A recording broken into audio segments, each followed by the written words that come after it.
Alhamdulillahi Rabbil alamin ve salatu ve selamu ala Resulih Muhammed ve ala alihi ve ashabihi ajma'in. Өткен сабагыбызда Хуза менен Журхум урусу уруш болгондон кийин Журхум жеңилип Замзамды көмүп чыгып кеткенин жана Хуза 500 жыл Меккени башкарып турганын айтып өттүк.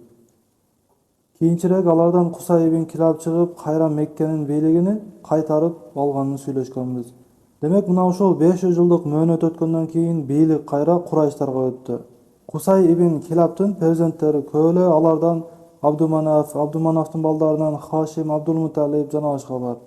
Хашимдин балдарынан Шайба. Бул Шайба Хашимдин уулу, пайгамбарыбыз саллаллаху алейхи ва салламдын чоң атасы. Биз пайгамбарыбыздын чоң атасы деп билген Абдулмуталибтин өз аты Шайба болгон. Анын эмне себептен Абдулмуталиб деп аталып калган тууралуу деле тарыхта келет. Абдуманафтын балдарынан болгон Хашим Меккеден сырттагы бир коомдон үйлөнгөн эле. Ошол аял өтө насаптуу, атактанктуу үй бүлөдөн болгондугу үчүн Хашим ал аялга өз коомунун ичинде жашоо шарты менен үйлөнгөн. Башкача айтканда, Хашим үйлөндү, бирок ал аял Меккеге келбейт, өз коому менен жашайт. Ушул шартка көнүп Хашим үйлөндү. Хашимдин бул аялы Шайбаны төрөп берди. Шайба никедеги шартка ылайык апасы менен бирге жашап калды. Хашим Кусай ибн Килабтын урпагы Меккенин эң кадырлуу кишилеринен эле. Ал кайтыш болгондон кийин Шайба өз мекени Меккеге кайтып келиш керек болду. Хашимдин уулу Шайбаны агасы Муталиб барып, апасынан Меккеге алып кетүүгө уруксат сурады. Апасы кантип баламды алып кетесиң, ал менен жашаш керек дегенине карабай, Муталиб сенин уулуң Шайба Кусай ибн Килабтын урпагынан, бийик мансаптан, өз коомунун арасында эмес, башка жерде жашаганың туура эмес болот деди. Апасы макул болбой жаткан учурда Муталиб сенин уулуң Шайба балакат жашына жетти, тандоону өзүнө коёл деди. Кааласа менен кетет деди, кааласа калат. Шайбага тандоо берилгенде Шайба бул мансап, атактанк деген нерсе арабтар үчүн жогору турат эле. Атамдын коомуна өзүмдүн чыныгы мекеним Меккеге кетем деди. Агасы Муталиб менен Шайба Меккеге ошентип кайтып келди. Ал доордо кул сатып алуу кеңири жайылган үрп адат эле да. Муталиб Шайбанын агасы өзү минген төөнүн артына инисинин уулу Шайбаны учкачтырып Меккеге алып келгенде адамдар Муталиб кул алып келиптир деп Муталибтин кулу Абдулмуталиб деп аталып калды. Башкача айтканда Абдулмуталиб Муталибтин кулу дегенди билдирет. Кийинчерээк Шайба деген ысым өчүп Абдулмуталиб деген ат менен таанымал болуп кетти. Демек биз билген Абдулмуталиб пайгамбарыбыздын саллаллаху алейхи ва салламдын чоң атасынын чыныгы аты Шайба болгон. Абдулмуталиб Меккеге келди жана ал жерде жашоосун улантты. Ал чоңойду, үйлөндү, балалуу болду. Анын биринчи баласынын аты Харис болчу. Харис чоңоюп күч кубатка толгон кезде Абдулмуталиб бир түш көрөт. Түшүндө бир киши келип Тыйбаны каз деди. Тыйба эмне десе, жанагы киши кетип калды. Эртеси келип кайра түшүнө кирип Барраны каз деди. Барра эмне десе, кайра кетип калды. Үчүнчү күнү кайра түшүнө кирди да Мазмунаны каз деди. Мазмуна эмне десе, кайра кетип калды. Бул жөнөкөй түш эмес экенин түшүндү. Кайра кайталануусу аны ойлондуруп койду. 4-күнү түшүндө Замзамды казууну буйруган үндү укту. Ал Замзам эмне деп сураганда, Замзамды алар жакшы билишет эле негизи. Ал Исмаил алейхиссаламга берилгендиги, аны Журхум коому көмүп таштагандыгы жана 500 жылдан бери жок экендиги аларга маалым болчу, бирок каякта экенин билишпейт эле. Замзамды каз дегенде Абдулмуталиб Замзам эмне деп сурады. Түшүнө кирген киши айтты, сууну ысырап кылбастан аны менен улуу ажыларды суугарасың. Ал нажасат менен кандын ортосунда, канаттарында ак жүнү бар карга чокуган жерде кумурскалардын уясынын жанында. Ошентип Замзам кудугунун так орду билдирилди. Абдулмуталиб ойгонуп Замзамдын орду такталганын түшүндү. Эми ал Каабанын алдына чыгып, түшүндө айтылган белгилерди издей баштады. Эртең менен уулу Харис менен Каабанын алдына барып белгилерди карап издей башташты. Эмне эле нажасат менен кандын ортосу деген жерди издешти, бирок эч жерден нажасат деле, кан деле көрүнбөйт.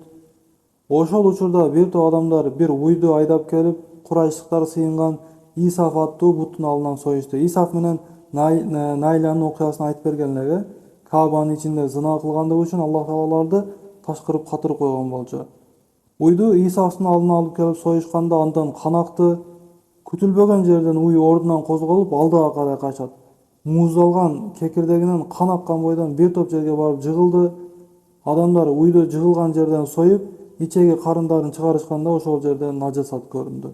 Ошентип биринчи белги кан менен нажасаттын ортосунда деген жер табылды. Бирок ал кенен болгондуктан казууга кыйын эле. Абдулмуталип бир аз карап туруп экинчи белги кумурскалардын уясын көрүп калды. Бирок алар деле тең тарап кеткен эле, бул жерде деле казуу кыйынчылык болуп кетет эле. Ошол учурда канаттарында ак жүнү бар бир карга келип, бир жерде чокуганын көрдү.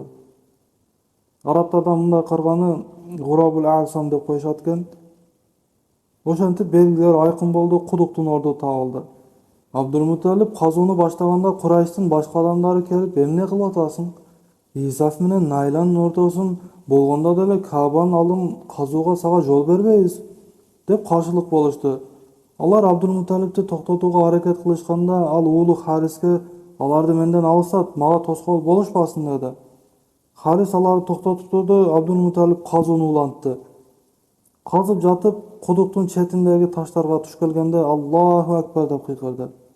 Адамдар анын издеген нерсени тапканын түшүнүп, эмнени каздың деп сурашканда ал Замзамды деп жооп берди. Коом уруксат берди, казды. Ошентип 500 жылдык суусаган мезгилден кийин Замзам суусу кайрадан чыкты. Бул чоң сыймык эле, анткени Каабанын жанында суу, ал дагы болсо Замзам болсо, мындан өткөн кандай сыймык болушу мүмкүн? Бир туугандар, мына ушул 500 жылдык убакыттын ичинде Мекке эли сууну сырттан алып келишчү. Анын үстүндө ажыларды сугаруу үчүн көп өлчөмдө суу керек болчу. Муну да Меккенин сыртынан алып келишет эле да. 500 жылдык мына ушундай суусуздук машакатынан кийин Каабанын жанында суу чыкты. Болгондо деле Замзам чыкты. Курайш уруусу келип Абдулмуталипке биз дагы сага бул иште шерикпиз дешти. Абдулмуталип кандайча мага шерик болосуңар? Мен муну өзүм каздым, бул мага билдирилди деди. Кыскасы Курайш дагы Абдулмуталип дагы өжөрлүк кылып талаштырып алышты. Акыры бир келишимге келишти. Ортобузда бир калыс белгилейли. Ошол калыс өкүм чыгарсын. Кайка барабыз? Баны Саад төлгөчүсүнө, көз ачыгына. Анткени алардын жашоосун, бул ширк жайылган доордогу жашоону төлгөчүлөр, сыйкычылар башкача эле да. Башкача айтканда, адам Аллахты тааныбаса, Аллахка таянбаса, ырыскы Аллахтан экенине ишенбесе, Роббисини тааныбаса эмне кылат? Ушундайларга оор кылат да. Курайштын абалы деле ошондой эле да. Дин жоктугу үчүн, Аллахты тааныбагандыктары үчүн төлгөчүлөрү, көз ачыктар, сыйкычыларга барышчу эле. Баны Саад төлгөчүсүнүн алдына бармакчы болушту. Бул төлгөчү аял Хайбарга кетип калган экен. Хайбарга бара жатып, Абдулмуталип жана аны менен талашып жаткан уруулаштарын суулары түгөп калды. Чөл, ысык, суу жок, өлүмү анык болуп калды, токтошту. Өлбөй тургандыктарына көзү жеткенден кийин эмне кылабыз дешти. Алардын арасынан бирөөсү айтты: "Келгиле, эми өлүмүбүз чындык экен, жок дегенде өзүбүзгө мүрзө казып коелу" деди. Өлгөндө тирүү калганы көмө берет, баарыбыз көмүлбөй калгандан көрө акырында бир эле адам калат деди. Көрдү, казышты, чөл, суу жок, өлүмдү күтүп отурушат. Ошондо Абдулмуталип: "Валлахи, бул туура ой эмес. Бул пикир туура эмес. Валлахи, бул алсыздык. Келиңиздер, дагы бир жолу суу издеп көрөлү" деди да ордунан турду. Төөсүнө ордунан козголгондо төөсү буту менен жерди бир катуу тепкенде ошол жерден бир ным пайда болду. Бир аз ачты эле, суу көрүндү. Суудан ичти, караса дагы чыгып атат. Жанагы шериктерин деле ошол суу менен суугарды Абдулмуталип. Сууну ичип, идиштерине куюп аман калышкандан кийин Курайштын жанагы талашып жаткан адамдары айтышты: "Аллахка ант, суусуз бул чөлдө сага сууну чыгарып берген Аллах Замзамды да сага өзү бериптир, суу сеники" дешти. Замзамды ошентип Абдулмуталипке өздөрү беришти, эч ким аны талашпай турган болду. Ушундай кылып сикая, ажыларды суу менен камсыздоо кызматы жана Замзам кудугу Абдулмуталиптин колуна өттү. Абдулмуталиптин балдары көбөйдү. Анын бардык балдарынын саны 10 уул жана 6 кыз болгон. Пайгамбарыбыз саллаллаху алейхи вассалам пайгамбар болгонго чейин жашап өткөн агалары, атасынын агайнелери 5 делет. Пайгамбар болгондон кийин тирүү турган агалары 4 делет. Пайгамбарыбызга вахий келгенге чейин жашаган агалары Харис, Хижил, Мукаввам, Зирар, Зубайр. Пайгамбарыбызга вахий келгенден кийин тирүү болгон агалары Аббас, Хамза, Абу Талиб, бунун негизги аты Абдулманап болгон, Абу Лахаб, анын негизги аты Абдул Узза болгон. Мына ушул 4 агасы тирүү болгон. Бул агаларынан экөө исламды кабыл алды. Хамза жана Аббас, 2 агасы кабыр бойдон калды. Абу Талиб жана Абу Лахаб. Пайгамбарыбыздын аталаш эже карындаштары Сафия, Умму Хаким, Арва, Барра, Атика, Умайма. Абдулмуталиб Замзам кудугун казып жаткан убакта Курайш аны тосмокчу болду. Муну айтып өттүк. Ошондо бир эле уулу Халис болгондуктан өзүнү алсыз сезип, эгер уулдары көп болгондо аны коргой тургандардын саны да көп болмок эле. Ошондо алсыздыкты сезип мынтип айтты: эгер Аллах мага 10 уул берсе, бирөөсүнү курмандык кылам деди. Аллахка шүгүр кылып, бирөөсүнү муздаймын деди. 10-чу уул болуп Абдуллах төрөлдү. Пайгамбарыбыздын 9 агасы жана өзүнүн атасы Абдуллах менен Абдулмуталибтин 10 уулу болду. Бул адамдар мына Пайгамбарыбыз саллаллаху алейхи вассалам болгонго чейинки арабтардын тарыхын окуп үйрөнүп жатабыз. Эмне үчүн вахий келгенде алардын бири кабыл кылды, бири кабыл кылган жок. Кабыл алганы бекем турду, кабыл албаганы душмандыкта бекем турду. Арабтардын мүнөзүн билип коелу, алар кандай адамдар болгон. Анын убадасын караңыздар: 10 уулум болсо бирөөсүн соем дейт. Балким ачуу үстүндө айтып койгондур деп ойлошубуз мүмкүн. Бирок алар сөзүндө бекем турган эл болгон туугандар. Ошондуктан Абу Жахилге Пайгамбарыбыз саллаллаху алейхи вассалам бир эле сөз ла илаха иллаллах дегин кутуласың десе: ey Мухаммад, 10 сөз болсо да айтмакмын башка, бирок муну айтпаймын деди. Эмнеге? Анткени алар илах деген сөздү жакшы түшүнүшкөн. Эгер бул сөздү айтса, жашоосунун түп тамыры менен өзгөртүп жибериш керек экенин билишкен. Алар сүйлөгөндөн кийин жооп берген эл болгон. Айтып койсок бир нерсе болор деген нерсе аларда болгон эмес. Абдулмуталиб да сөзүнө жооп бере алган арабтардан бири эле. Балдары 10 болду. Абдуллах да көзгө көрүнүктүү болуп чоңойду. Эми берген убадасын аткара турган убакыт келди. Кабанын жанында отурган төлгөчүгө барып: мен ушундай бир убада берген элем, назыр кылган элем. Сен чучукулак кармап ушул 10 баламдан бирини тандап бер, мен аны ошону соем деди. Чучукулак кагаздарын жазды, эми таштап баштады. Абдулмуталиб дуа кылып атат: о жараткан, Абдуллахтан башкасына чыкса макул, бир гана Абдуллахка чыкпасын. Анткени ал эң күчүүсү жана эң жакшы көргөн баласы эле. Деп турганда биринчи эле чучукулак кимге чыкты? Абдуллахка чыкты. Айттык го, алар сөзүнө бекем турушкан деп Абдуллахты сойгону алып чыгып кетип атат. Колунда бычак, Абдуллахты сойгону алып бара жатат. Курайш уруусу: ey Абдулмуталиб, эмне кылмакчысың деди. Мен убада бергем, соем, бүттү деди. Ey токто, сойбо, жок соем. Талашып туруп алышты. Абдуллахтын башыны же колуну бычак менен тилип да жиберди деген риваят келет. Курайш айтты: ey Абдулмуталиб, мындай кылба, эгер сен сойсоң, арабтарда бул нерсе салт болуп калат, 10 уул көргөндөн бирин союу. Туура эмес, кой, мындай кылба дешти. Мен убада бергем, соем деп туруп алды. Бул маселени кантип чечебиз? Кайрадан төлгөчүгө барабыз дешти. Кайрадан Бану Саад төлгөчүсүнө барышты. Барып арманын айтышат. Бул соем деп убада берген, биз болсо сойдурбай жатабыз деди. Төлгөчү аял айтты: араңарда бир адам экинчи бирөөнү өлтүрсө, диясына, кунуна канча төлөйт деди. 10 төө дешти. Абдуллах менен 10 төөнүн ортосунда чучукулак кармагыла деди. Эгер чучукулак төөгө чыкса, төөнү союп Абдуллах аман калат. Эгер Абдуллахка чыкса, 10 төөнү дагы кошуп, кайрадан төө менен Абдуллахтын ортосунда чучукулак тарта бергиле. Абдуллах кутулганга чейин деди. Кайтып келишти. 10 төө менен Абдуллахтын ортосунда чучукулак кармашты. Биринчи жолу кармашканда чучукулак Абдуллахка чыкты. 10 төөнү бөлүп коюшту, кайрадан кармашты. Дагы Абдуллахка чыкты. Ушундай кылып 10 жолу тең Абдуллахка чыкты. Жалпысынан 100 төө чогулду. 11-чи жолу кармашканда чучукулак төөгө чыкты. Абдулмуталиб бул эсе эмес, кайрадан деди. 12 жолу кармашканда деле төөгө чыкты. 13-чү жолу кармашканда деле төөгө чыккандан кийин 10 жолу Абдуллахка, 3 жолу төөгө чыкканда болду, ыраазымын деди. 100 курмандыкка союлуп Абдуллах аман калды. Пайгамбарыбыз саллаллаху алейхи вассалам мындай айткан: "Ана ибну Забихайн, мен эки курмандыкка аталган кишинин баласымын. Биринчиси чоң аталары Исмаил алейхиссалам курмандыкка алып чыгып соёрда ордуна кошкор түшкөн эле.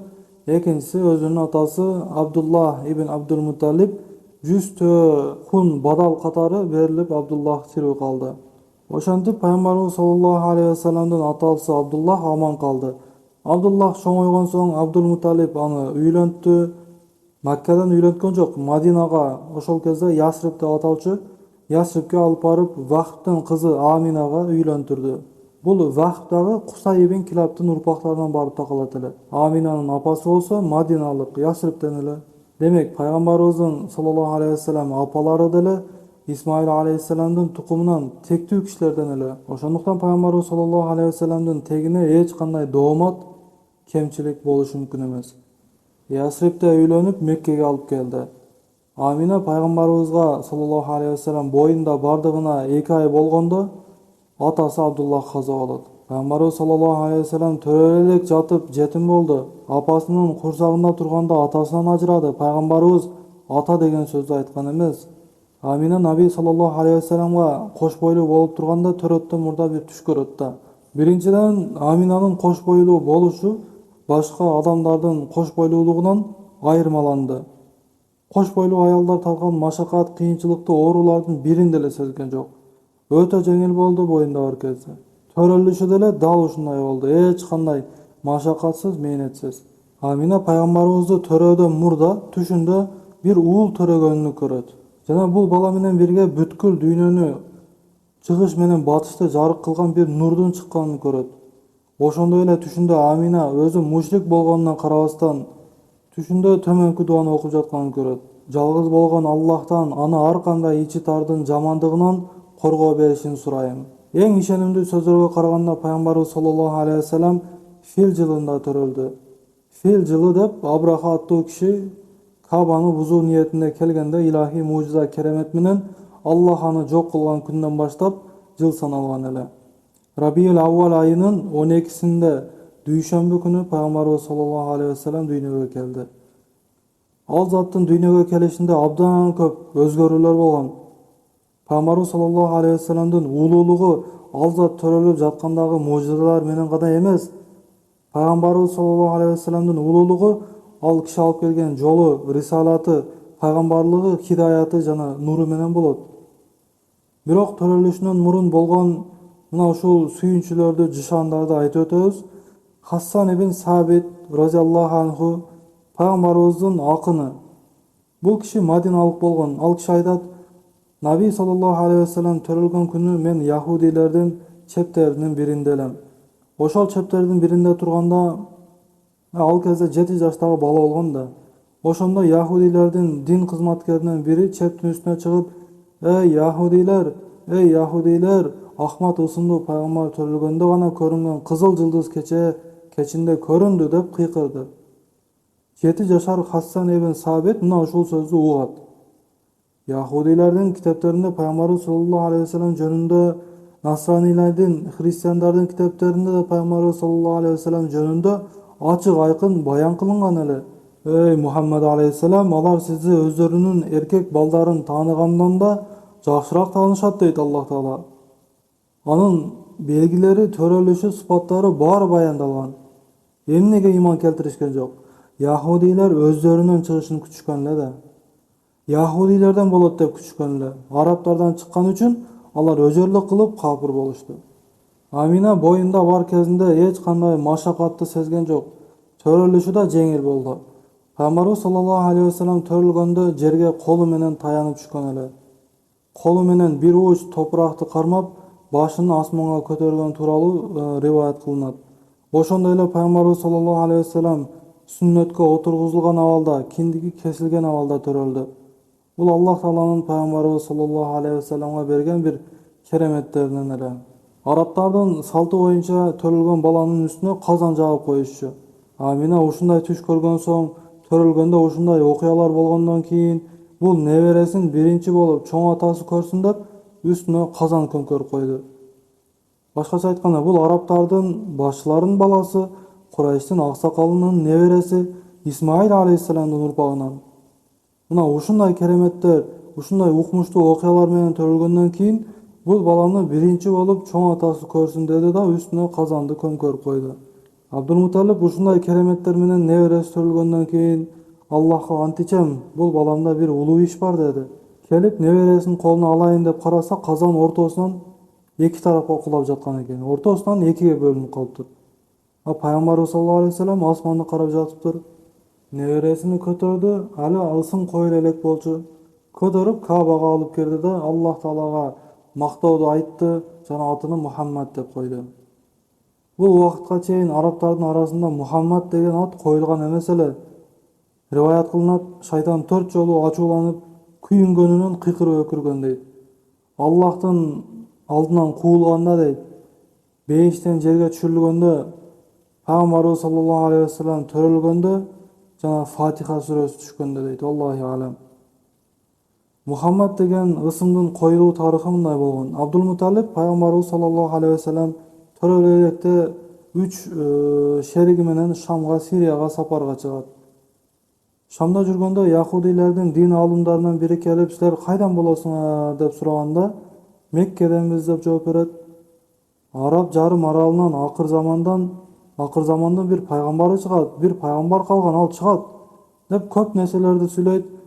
Кыскасы бул 4 киши анын аты ким болорун сурашканда Мухаммад деп жооп берет. Жогоруда айткандай, ал кезге чейин арабтарда Мухаммад деген ат коюлчу эмес. Бул 4 киши Маккага кайтып келген соң Аллах ул берсе, сөзсүз атын Мухаммад коебуз деп ниет кылышат. Абдулмуталиптин балдары чоңоюп балалуу болбой калган эле. Ал балдарымдын бири уул көрсө атыны Мухаммад коем деп ниет кылды. Башкача айтканда небереси. Мына ушул убакта пайгамбарыбыз Мухаммад Мустафа саллаллаху алейхи вассалам төрөлөт. Бул калган 3 киши Сулайман ибн Мужашия, Ухайя ибн Халлач жана Хамра ибн Робиалар, булар деле эркек балалуу болушту. Аларда балдардын атын Мухаммад деп коюшту. Наби саллаллаху алейхи вассалам төрөлгөн убакта ааламда чоң өзгөрүүлөр, ажайып окуялар болуп өттү. Ошол доордогу эң кубаттуу болгон Фарс мамлекетинин сарайы титиреди. Мына ушул титирөөдөн 14 иван, биздин тил менен айтканда мына балкон деп аталат, балкону кулап сынды. Миңдеген жылдардан бери өчүрүлбөгөн, сыйынып келе жаткан оту өчүп калды. Ошондой эле фарстар, мажусилер, отко сыйынуучулар ыйык деп санаган Саба аттуу көлдүн суусу тартылып кургап кетти. Бул окуялардан корккон Кисра, Персиянын фарстардын падышасы, көз ачык сыйкырчыларын чакырып себебин сурады. Мына Жин сүрөсүнүн тафсирине кайрыла турган болсок, Пайгамбарыбыз саллаллаху алейхи вассалам пайгамбар болуп келгенге чейин жиндердин кээ бир топтору асманда бир жерге чыгып отуруп, Лавхул Махфуздан кабардар болгон периштелердин өз ара сүйлөшүүлөрүн уурдап угуп, жердеги сыйкырчыларга жеткирип беришер эле. Демек жиндер периштелердин сөзүн угат экен, демек сыйкырчылар эртең эмне болоорун билет экен деген жыйынтыкка келсеңиздер, бул туура эмес. Аллах Таала айтат, жиндердин сөзүн Куранда баяндап айтат. Албетте биз жиндер мурда асмандагы айрым жерлерге периштелердин сөздөрүн уурдап угуу үчүн отуруп алат элек. Эми азыр тактап айтканда Мухаммад алейхиссалам пайгамбар болуп жиберилгенден кийин ким кайсы жин уурдап уга турган болсо, аны байкап турган бир атуучу жылдыз табат дейт. Башкача айтканда, эми уга турган болсо, бир жылдыз аны күйгүзүп жиберет деп атат. Пайгамбарыбыз саллаллаху алейхи вассалам пайгамбар болгонго чейинки кээ бир жиндер периштелердин сүйлөшкөндөрүн угуп, жердеги сыйкырчыларга жеткирип коюшчу эле. Демек, пайгамбарыбыз төрөлгөндө болгон жышаандарды, кереметтерди ушул сыйкырчылар Кисрага төмөндөгүдөй сүрөттөп беришет. Сыйкырчылардын жиндер аламы менен байланышы бар. Жиндер аларга бул окуялардын себебин айтып беришти. Алар айтышты, бул окуялардын баары бир пайгамбар төрөлгөндүгү себептүү болду. Кулаган 14 балконго келсек, мындан ары Фарс падышаларынан болгону 14 калат деди. Андан кийин Фарс мүлкү жок болуп кетет дешти. Ошондо Кисра менден кийин 14 падыша келе турган болсо, анда дагы көп убакыт бар экен деди. Бирок ошол доордогу падыша Кисра каза болгондон кийин 4 жылдын ичинде 10 Кисра алмашып кетет. Булардын баары пайгамбарыбыз саллаллаху алейхи вассаламдын төрөлүү алдында жана төрөлгөн учурда болгон Ajaýyp okuyalar ele. Kurayştın saltı boyunca eger жаңы nariste төрөлсө, bul naristelерди emizdirүү үчүn çölgө berip жиберүү adaty бар эле да. Kurayş urusunun ушундай adaty бар эле. Birinciden Mekke acılık kılına turgan jay bolчу, ar türdүү adamlar kelet, ar türdүү dialekt, ar türdүү aksent eleri bir neçe aylap, bir neçe жылдап азыркыда калып кетишти эле. Азыр деле умрага барып acılık кылып келип, мына баргандар acılıktan кийин 10 türlü шултоо менен калып кетип жатышпайбы? Ошондой эле Меккеге ажылыкка келген кишилер бир топ убакыт калып кетишти. Ар түрдүү акцент, ар түрдүү сөздөр таасиринин астында чоңойгон балдар таза араб тилин унутуп коюшмак. Ошондуктан эгер чөлгө берип жиберсе, алар бир гана уруу менен турат, таза адабий деп коюшат го, адабий тил. Бадий тилинде, араб тилинин эң таза тилинде сүйлөшөт. Тили бекем орнуп алганча башка уруулар менен аралашпайт, ошол журтта, ошол урууда жашайт. Демек, биринчи себеби тили таза араб тилинде калышы керек. Ар түрдүү акценттер аралашпашы керек. Экинчиден, шаарда чоңойгон балдар чөлдө чоңойгон балдарга караганда жумшагыраак, назикчерээк болуп калышат. Бирок чөлдүн шарты оор, чөлдө жашоо табиятка жакын, ошондуктан ал жерде жашаган чоңойгон бала физикалык жактан күчтүү болуп чоңоет эле. Үчүнчүдөн, Меккеге ажылыкка ар түрдүү адамдар келишет эле. Албетте алар менен бирге ар түрдүү оорулар деле келишчү. Меккенин абасы менен чөлдүн абасынын айырмасы чоң эле. Чөлдүн абасы таза, ошондуктан чөлдө жашаган адамдар өтө сейрек оорушат да. Ушул жана башка себептерге байланыштуу арабтар өзгөчө Курайш уруусу балдарын эмиздирүү үчүн чөлгө берип жиберишчү эле. Мына ушул эмизүү үчүн алып кете турган адамдар жогоруда айткандай чөл арабтары эле. Пайгамбарыбыз саллаллаху алейхи вассалам төрөлгөн учурларда Бани Саад ибн Бакр уруусунан болгон эмизүү үчүн балдарды алып кеткен аялдар Меккеге келишти. Алардын арасында Халима аттуу аял да бар эле. Бани Саад ибн Бакр уруусуна кургакчылык жетип, эгин-тегиндери куурап, айбандары арыктаган бир оор мезгил болчу эле. Халима айтат, кедейлигибизден дейт, өзүмдүн бир эмчектеги балам бар эле, ошого деле сүтүм жетпейт эле дейт. Эми эмне үчүн экинчисин алат десе, ошол баланы алса ата-энесинен бир жакшылык көрүү максатында ырыскы тилеп келишчү эле да. Бирок ал баланы эмизүү үчүн алып жаткан аялдар баланы баланча баага эмизип берем деп балашчу эмес. Балашчу эмес, анткени кантип эле аял киши өзүнүн сүтүн сатсын, бул уят деп эсептелет да. Салт боюнча ошол 2 жылдык эмизүү мөөнөтү аяктагандан кийин баланын ата-энеси кайра икрам кылып сый белек катары бир каражат берчү эле. Ошондуктан алынып жаткан баланын атасы бай болушуна бул аялдар кызыктар болушчу эле.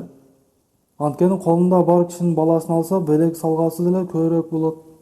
Халима Саадия менен келе жаткан аялдар тобу Халимага карап, "Эй Халима, тезирээк жүрүңүз, бизди кечиктирип койдуңуз" деп күнөөлөшөт.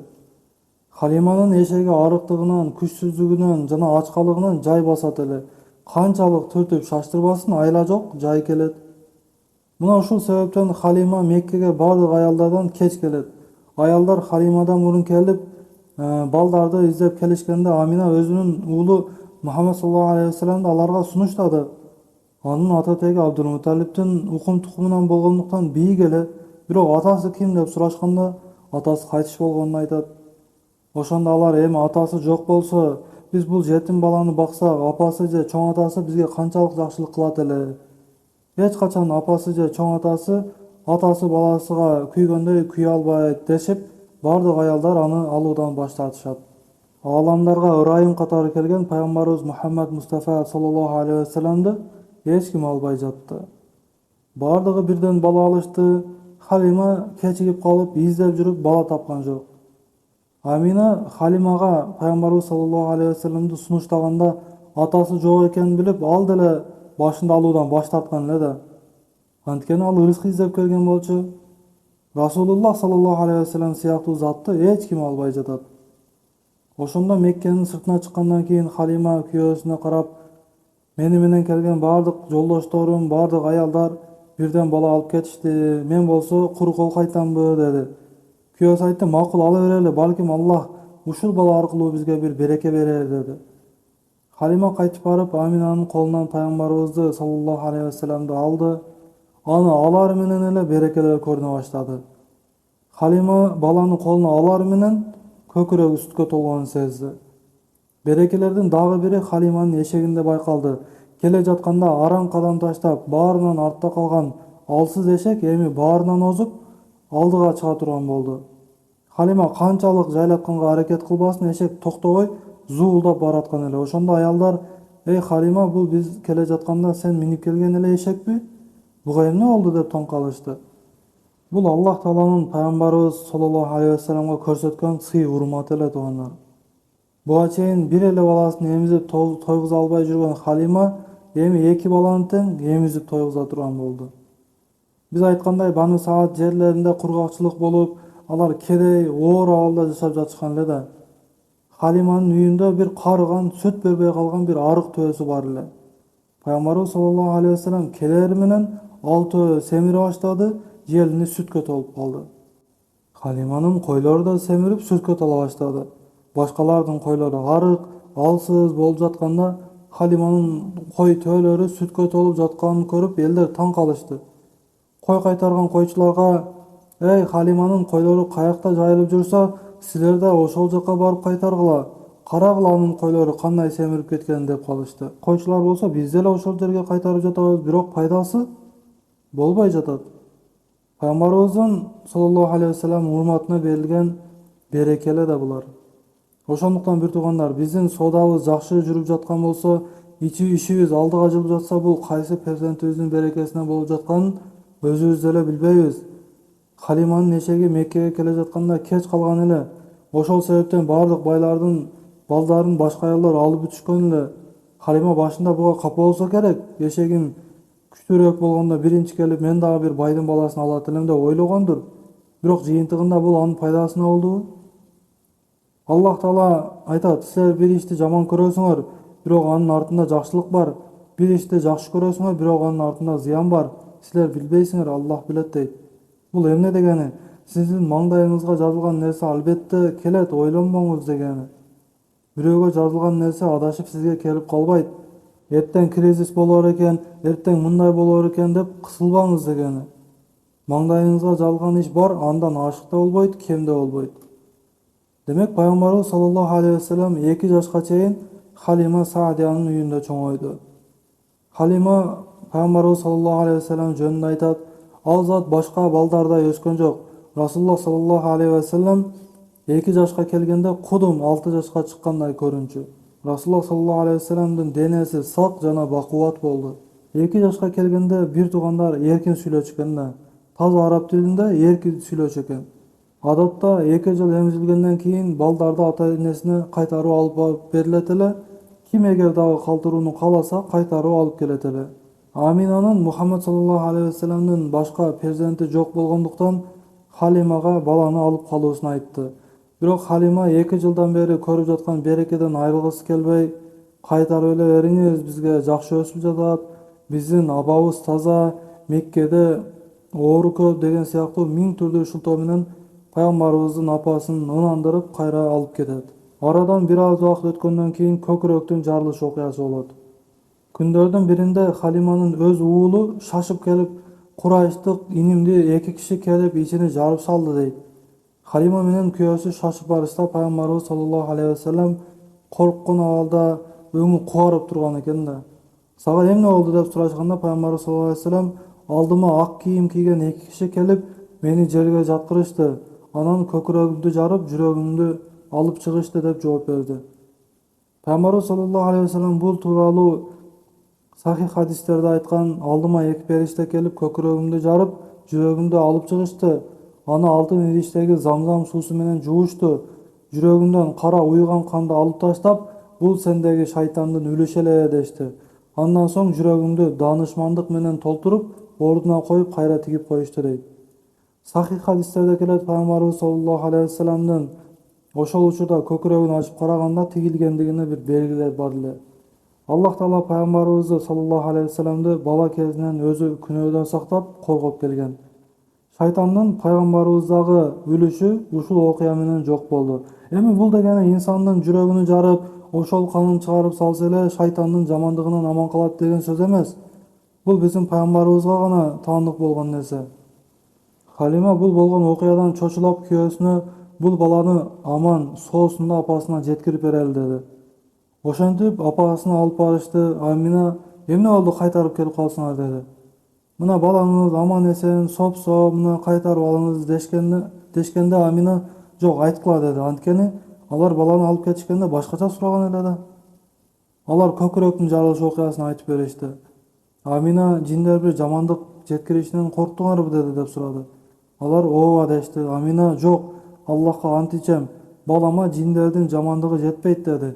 Себеби мен боюмда бар кезимде түшүмдө мага үн келип, жалгыз болгон Аллахтан аны ар кандай ичи тардын жамандыгынан сакташын суроону үйрөткөн деп айтты. Ошентип пайгамбарыбыз саллаллаху алейхи вассалам апасынын колуна кайтып келди. Пайгамбарыбыз саллаллаху алейхи вассалам 6 жашка келгенде апасы аны Ясрибке, Мадинага алып барды. Ясриб Аминанын өз мекени, пайгамбарыбыздын саллаллаху алейхи вассалам тайкелеринин жери. Бану Наджар коомуна барышты. Алар менен бирге Аминанын кызматчысы Айман деле чогуу барган эле. Мадинадан атасынын мүзөсүн зыярат кылып кайтып келе жатышканда, Мадинадан болжол менен 150 чакырымдай алыстыкта Абуа деген жерде Амина катуу ооруп, ошол жерде көз жумат. Аны Айман жерге берип, пайгамбарыбыз саллаллаху алейхи вассаламды Меккеге алып келди. Ошентип Расулуллах саллаллаху алейхи вассалам 6 жашында атадан деле, энеден деле ажырап жетим калды. Пайгамбарыбыздын саллаллаху алейхи вассаламдын чоң атасы Абдул-Муталиб өз камкордугуна алды. Пайгамбарыбыз албетте тектүү, кадыр барктуу үй бүлөдөн болгон, бирок алар кедей эле. Абдул-Муталиб өзү деле бай эмес болчу, анткени Кабага кызмат кылуу, ажыларды тамак аш жана суусу менен камсыздоо анын милдети болгондуктан болгон каражатыны ушул нерсеге жумшачу эле да. Пайгамбарыбыз саллаллаху алейхи вассалам Абдул-Муталибдин колунда 2 жыл турду. 8 жашка чыкканда чоң атасы Абдул-Муталиб деле дүйнөдөн кайтты. Пайгамбарыбыз саллаллаху алейхи вассалам ата деген сөздү айткан эмес, эне мээримине тойгон жок, чоң атасынын колунда калды. Абдул-Муталиб Курайштын эң кадырлуу аксакалы эле. Кабанын алдында анын атайын бир төшөлгөн орду болчу эле. Ал жерге Абдул-Муталибден башка эч ким отура алчу эмес. Башка балдары чыгып, Кабанын алдына келип, атасы келип төшөккө отурганга чейин тик турушчу. Отургандан кийин гана ар ким өз ордуна отурар эле. Эми пайгамбарыбыз саллаллаху алейхи вассалам 6-7 жашар бала чуркап келип, чоң атасынын төшөгүнө отуруп алса, агалары тур ордуңдан тур, чоң атаңдын ордунан тур дешкенде, Абдул-Муталиб айтчу экен, бул балама тийбегиле. Аллахка ант ичем, бул баламда чоң иш бар, чоң бир келечек бар деп айтчу экен. Пайгамбарыбыз саллаллаху алейхи вассалам биз үчүн төрөлгөндөн өлгөнгө чейин ким болгонубузга карабай, байбызбы, кедейбизби, чоңбузбу, кичинебизби, бизге үлгү деп айттык. Пайгамбарыбыз саллаллаху алейхи вассалам чоң атасынын жанында, чоң атасы Курайштын кадырлуу аксакалы, Меккеге келген падышалар, элчилер, вазирлер, улуулар, атактуулар сөзсүз Абдул-Муталиб менен жолугуп кетишчү. Чоң атасынын жанында отуруп, пайгамбарыбыз саллаллаху алейхи вассалам анын алар менен кандай мамиле кылып жатканын көрүп, үйрөнүп чоңойду. Пайгамбарыбыз саллаллаху алейхи вассалам жетим, кедей, бейбечара менен мамиле кылууну билет эле, анткени өзү ошондой болчу. Эми бир гана булар менен эмес, чоң атасы отуруп, чоң катмардагы чоң инсандар менен кандай мамиле кылуу керектигин кичинекей чагынан эле үйрөтүп өстүргөн. Абдул-Муталиб дүйнөдөн кайткан соң пайгамбарыбыз саллаллаху алейхи вассаламдын агасы Абу Талиб аны өз камкордугуна алды. Абу Талиб Абдул-Муталибке караганда да кедейирээк адам эле да. Анын 10 баласы болчу. Балдары атасына оокат кылууга жардам беришчү эле. Эми алардын катарында пайгамбарыбыз саллаллаху алейхи вассалам деле жаш кезинен эмгектенүүгө мажбур болду. Бул дагы бир тарбия эле туугандар. Пайгамбарыбыз саллаллаху алейхи вассалам эч качан бирөөнүн мойнунда отурган эмес. Эң кадырлуу адам ким? Өзүнүн кол эмгеги менен оокат кылган адам. Пайгамбарыбыз саллаллаху алейхи вассалам 8 жашынан 21 жашына чейин кой кайтарган. Пайгамбарыбыз айткан, кой кайтарбаган бир дагы пайгамбар болгон эмес. Мунун дагы бир жакшылыгы бар да, анткени жандык менен мамиле кылган, ага кам көргөн адамдын жүрөгүндө ырайымдуулук, жумшактык, сабырдуулук жана токтоочулук пайда болот да. Алымдар пайгамбарыбыз саллаллаху алейхи вассаламдын чөлдө кой бакканы жөнүндө айтышат. Bunun hikmati, sırrı tuuralı. Çölde koylарды жалгыз айдап жүргөндө адам жалгыз болот. Ага аалам жөнүндө ой жүгүртүүгө, асмандарды, жылдыздарды, планеталарды көрүп туруп, бүтүндөй аалам жөнүндө пикир кылууга мүмкүнчүлүк болот. Бул болсо адамдын руханиятынын тазаланышына себеп болот. Эми шаардын ортосунда жашап жаткан адамчы, ызы-чуу, дайыма бир кыймыл окуялар, кубулуштар, бул нерселер жөнүндө ой жүгүртүүгө убактысы болбойт. Бул жерде дээрлик бардыгы кой баккан болсо керек. Тоогобу же талаагабы кой айдап чыккан учурларыңызды бир эстесеңиздер, жаныңарда эч ким жок, ой жүгүртүүгө мажбур болосуз. Тоолорду көрөсүз, асманды көрөсүз. Эми шаарда жүргөн адамчы бир караса, жаз келиптир, кыш келиптир дейт. Пайгамбарыбыз саллаллаху алейхи вассаламдын чөлдө кой баккандыгынын хикматтарынан бири мына ушул эле. Субхана раббика раббил иззати амма ясифун ва саламун алал мурсалин. Алхамдулиллахи раббил аламин. Ассаламу алейкум ва рахматуллахи ва баракатуху.